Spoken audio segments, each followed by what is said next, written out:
Hi all, I'm back with The Road Not Taken as promised.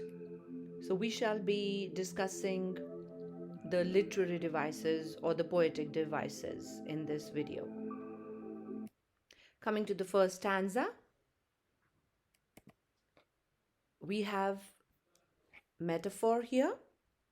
Metaphor is an assumption where something is assumed to be something else. So, the roads here are diverged. Now, here the poet doesn't literally mean roads. Here, choices have been assumed to be roads. Therefore, this is a metaphor. Symbolism. Symbolism is a device in which something stands as a symbol of something else. For example, when you hear the word red, what comes to your mind? Hatred, love. So, red is a symbol of varied emotions. So here the poet has used yellow wood to be symbolic of maturity, mature age, where one needs to make important choices. Anaphora. Anaphora is a type of repetition, but it is a typical pattern of repetition wherein one word or a phrase is repeated in the beginning of either consecutive phrases or consecutive lines. Like you can see here, and has been repeated thrice. And sorry, I could not travel both, and be one traveler, and look down. So, this repeated use of and in three consecutive lines makes it anaphora. Coming to the next device, imagery. Now, imagery as a device, you cannot say that one particular line has this device. This device is found in the entire stanza. Imagery is when you close your eyes and a particular stanza or a particular paragraph, when it is read to you, you can make a very clear image. You can actually paint a picture. We usually use imagery for natural scenery most of the time. So here, imagery is used by the poet very, very clearly when he uses the phrase yellow wood, and the poet is standing at a fork in the forest. So when you close your eyes, you can actually visualize the poet, a person standing in a forest where all the trees have gone yellow and there is a fork in the road. So the readers feel things through their five senses.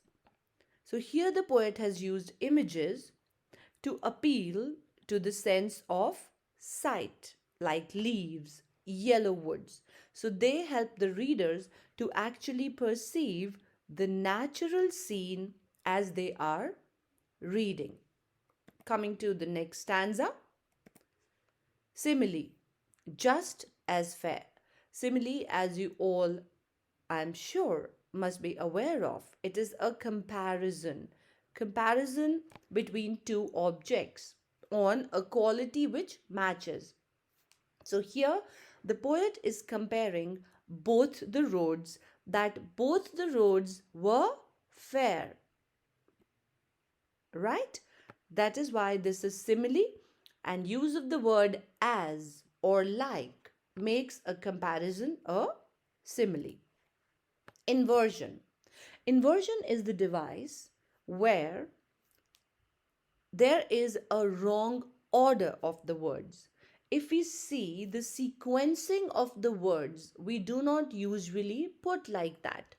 But poets can do that.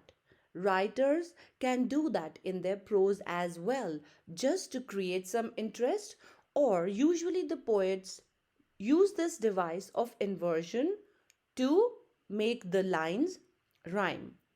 And having perhaps the better claim, the correct order should be, and perhaps having the better claim. So here the poet has played a little bit with the order of the words. This is called inversion. Alliteration is an extremely common device wherein the initial sound of the consecutive words in a phrase or a sentence is same. Wanted where. Were, the sound were has been repeated. Though as for that the passing there. Now if you read this fast, you will feel that the sound the, though as for that the passing there. So the sound the has been repeated in this entire line. This is also alliteration. Coming next is personification. Personification is the device wherein a non-human object is given a human ability or a human quality, a human adjective. Here, wanted where. The poet has personified the road. Now, how can a road want something? So, the poet has been given the human ability to be able to want something, right? So, the poet has personified the road as if the road is human and that it wants something. What does it want?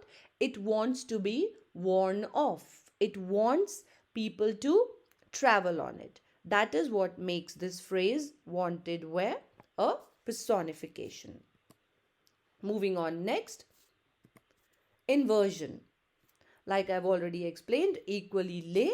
The correct order should be lay equally. And both that morning lay equally in leaves, no step had trodden black. This is inversion. Alliteration. This stanza doesn't have many devices. First, for, repetition of the sound of F. First, for makes it alliteration. And the last one, I shall be telling this with a sigh, somewhere ages and ages hence, is inversion. Here again, the poet has played with the order of the words in these two lines. The ideal sequencing of the words should be somewhere ages and ages hence, I shall be telling this with a sigh. So here the poet has played with the sequencing of the two sentences. So this makes it inversion. And repetition, ages and ages. If you see here, ages and ages. So repetition is a word being repeated consecutively. As I already told you, that repetition can be of different types. So in the previous stanza, one type of repetition we did was anaphora, where a word or a phrase is repeated in consecutive phrases or consecutive lines. But this is an example of a simple repetition where the word ages just has been repeated twice in the same sentence.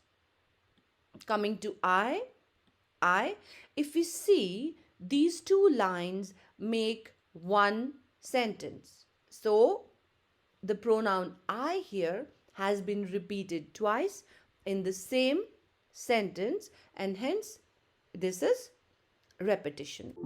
I hope I was of some help to you. See you soon in my next video. Happy watching, great learning. Thank you.